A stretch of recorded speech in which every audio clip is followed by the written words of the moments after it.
राहुल गांधी बाज आजा, नहीं तो आने वाले टाइम में तेरा भी वो हाल होएगा राहुल गांधी जो तेरे दादी का हाल है। कि वो शोभा नहीं देता, उनको माफ़ी मांगनी चाहिए, उनके दल को माफ़ी मांगनी चाहिए, और क्योंकि वो केंद्र के मंत्री हैं तो भारत सरकार को माफ़ी मांगनी चाहिए। नेता प्रतिपक्ष के खिलाफ इतनी ऊंची भाषा का प्रयोग करना कतई किसी रूप में भी सही नहीं है। ये एक अत्यंत दुर्भाग्यपूर्ण साजिशनुमा वातावरण है, सोच समझकर बनाया गया और किया गया एक अभियान है राहुल गांधी की जान और माल को खतरे में डालने के लिए, राहुल गांधी के अस्तित्व को खतरे में डालने के लिए, और ये उकसाने की राजनीति है। नमस्कार, मैं रवीश कुमार। राहुल गांधी को जान से मारने की धमकी दी जा रही है तो कोई उन्हें नंबर 1 आतंकवादी कह रहा है। बीजेपी के पूर्व विधायक ने कहा है कि राहुल गांधी का हाल भी दादी के जैसा हो जाएगा। क्या यह जान से मारने की धमकी नहीं? मोदी सरकार के केंद्रीय मंत्री राहुल गांधी को नंबर 1 आतंकवादी बता रहे हैं। तमिलनाडु के मुख्यमंत्री एम.के. स्टालिन ने राहुल गांधी को धमकी दिए जाने और आतंकवादी कहे जाने पर हैरानी जताई है और निंदा की है। केंद्र सरकार से मांग की है कि सरकार राहुल गांधी की सुरक्षा कड़ी करे। संसद में आपने देखा होगा, स्पीकर से लेकर बीजेपी के सांसद, मोदी सरकार के मंत्री, नेता प्रतिपक्ष राहुल गांधी को कैसा होना चाहिए, कैसे बैठना चाहिए, क्या बोलना चाहिए, बड़ी जिम्मेदारी का पद होता है, बार बार बताया जाता था। लेकिन राहुल गांधी को याद दिलाते दिलाते लगता है बीजेपी खुद भूल गई है कि नेता प्रतिपक्ष को नंबर 1 आतंकवादी कहना सही नहीं है और जान से मारने की धमकी भी ठीक नहीं। ऐसा क्यों हो रहा है, हम इस वीडियो में बात करेंगे। क्यों कांग्रेस ने इन बयानों को लेकर आज प्रदर्शन किया, और आपको यह भी याद दिलाएंगे कि कैसे इन 10 वर्षों के दौरान प्रधानमंत्री मोदी की जरा सी भी आलोचना करने पर नागरिकों और पत्रकारों को जेल में डाला जाता रहा है।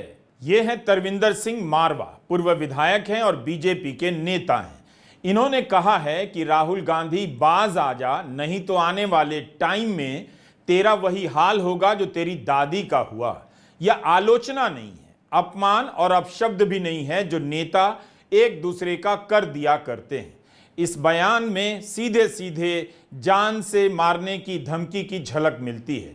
पूर्व विधायक और बीजेपी के नेता तरविंदर सिंह मारवा के इस बयान के कई दिन गुजर जाने के बाद भी इनके खिलाफ किसी तरह की कार्रवाई नहीं हुई है। राहुल गांधी बाज आजा, नहीं तो आने वाले टाइम में तेरा भी वो हाल होएगा राहुल गांधी जो तेरे दादी का हाल है। इतना काफी था कि प्रधानमंत्री मोदी या गृह मंत्री अमित शाह इस बयान की निंदा करते, उन्होंने नहीं की। कानूनी कार्रवाई तो क्या ही होगी।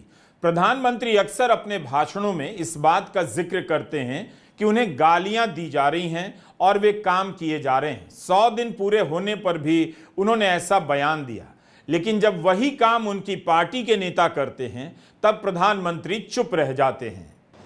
और आपने देखा होगा पिछले 100 दिन में न जाने कैसी कैसी बातें होने लगी। इस दौरान मेरा मजाक उड़ाने लगे।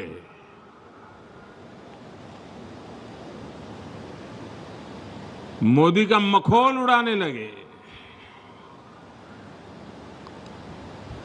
भांति भांति के तर्क वितर्क बताते रहे, मजा लेते थे और लोग भी हैरान थे कि मोदी क्या कर रहा है, क्यों चुप है, इतनी मजाक हो रही है, इतना अपमान हो रहा है। लेकिन मेरे गुजरात के भाइयों बहनों,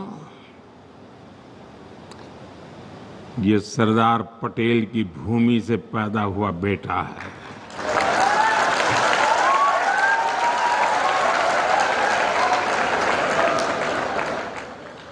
हर मजाक, हर मखौल, हर अपमान को सहते हुए एक प्रण लेकर के 100 दिन मैंने आपके कल्याण के लिए, देश हित के लिए नीति बनाने और निर्णय लेने में जुटा लिए। लेकिन यह सिलसिला आखिर खत्म कैसे होगा? अब तो आलोचना को गाली कहने का चलन हो चुका है और यहां धमकी तक दी जा रही है, तो उसके प्रति इतनी सहनशीलता है। इतना तय है कि अगर यही बातें कांग्रेस के किसी नेता ने कर दी होती तो अब तक उसे जेल में डाल दिया गया होता। अप्रैल 2022 में गुजरात के विधायक जिग्नेश मेवानी को इसलिए गिरफ्तार कर लिया गया क्योंकि जिग्नेश ने अपने ट्वीट में लिख दिया कि मोदी गोडसे को पूछते हैं। साथ ही जिग्नेश ने यह भी कहा कि गुजरात दंगों के लिए माफी मांगे। इसी बात पर जिग्नेश मेवानी को सामाजिक शांति भंग करने के लिए जेल भेज दिया गया। असम में शिकायत दर्ज हुई और असम की पुलिस उन्हें गिरफ्तार करने गुजरात आ गई। जिग्नेश मेवानी अब कांग्रेस में हैं। तरविंदर सिंह मारवा और रवनीत सिंह बिट्टू ने दिल्ली में बयान दिया है। दिल्ली पुलिस केंद्र सरकार के अधीन आती है, मगर कोई कार्रवाई नहीं हुई है। जबकि प्रधानमंत्री की आलोचना करने पर यूपी की पुलिस चेन्नई चली गई और असम की पुलिस दिल्ली और गुजरात आकर गिरफ्तार कर ले गई। यह हम आपको वीडियो में बताते रहेंगे। याद दिलाने के लिए आपको यह वीडियो दिखाना चाहता हूं। मार्च 2023 में दिल्ली में इस तरह का पोस्टर लगा दिया गया। लिखा था मोदी हटाओ देश बचाओ। इसमें क्या ऐसा था कि इसके खिलाफ 44 FIR हो गई और 4 लोग गिरफ्तार कर लिए गए। यही नहीं, 2000 पोस्टर लगाए गए थे, उन सभी को उतारा गया। राहुल गांधी का हाल दादी के जैसा होगा या वे नंबर 1 आतंकवादी हैं, इस टाइप के बयानों पर केंद्र सरकार को पुलिस और FIR की याद क्यों नहीं आ रही है? बीजेपी के पूर्व विधायक मारवा का यह बयान कि इंदिरा गांधी जैसा हाल राहुल का हो जाएगा बेहद गंभीर है। इसके जरिए कार्यकर्ताओं को या किसी सनकी को ऐसी हिंसा करने के लिए संदेश भेजा जा रहा है। यह ख्याल बोने की कोशिश की जा रही है। इसलिए इस पर रोक लगाने की जरूरत है और कानूनी कार्रवाई होनी चाहिए। ये उकसाने की राजनीति है, ये हिंसा के लिए निमंत्रण देने की राजनीति है, ये एक जंगल राज के लिए निमंत्रण देने की राजनीति है। बात तरविंदर सिंह मारवा तक ही नहीं रुकी है। बीजेपी के सांसद हैं, केंद्रीय मंत्री हैं रवनीत सिंह बिट्टू इसमें शामिल हो गए हैं। राज्य मंत्री हैं रवनीत सिंह बिट्टू, उन्होंने राहुल गांधी को नंबर 1 आतंकवादी कह दिया है। शिवसेना शिंदे के विधायक है संजय गायकवाड़ और यूपी सरकार के मंत्री हैं रघुराज सिंह, वो भी इस होड़ में शामिल हो गए हैं। इन बातों को लेकर कांग्रेस अध्यक्ष मल्लिकार्जुन खड़गे ने प्रधानमंत्री मोदी को पत्र भी लिखा है। आजादी के बाद संसद में सत्ता पक्ष और विपक्ष के बीच सम्मानजनक असहमतियों का एक लंबा इतिहास रहा है। हम हिंसक भाषा नहीं बोलते। ऐसी घृणा फैलाने वाली शक्तियों को चलते राष्ट्रपिता महात्मा गांधी, इंदिरा गांधी जी, राजीव गांधी जी को शहादत देनी पड़ी। कांग्रेस के करोड़ों कार्यकर्ता और नेता इस बात को लेकर बहुत उद्वेलित और चिंतित है।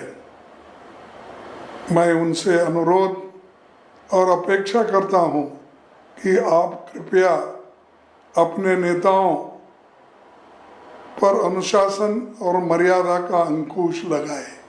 रवनीत सिंह बिट्टू को राहुल गांधी ने आगे बढ़ाया। 2021 में 2 महीने के लिए लोकसभा में कांग्रेस का नेता भी बनाए गए, लेकिन अब वही रवनीत सिंह बिट्टू राहुल गांधी को आतंकवादी कह रहे हैं। सफाई दी तो उसमें भी दोहरा दिया, आतंकवादी नहीं कहा जाएगा तो क्या कहा जाएगा? रवनीत सिंह बिट्टू की दलील सुनिए।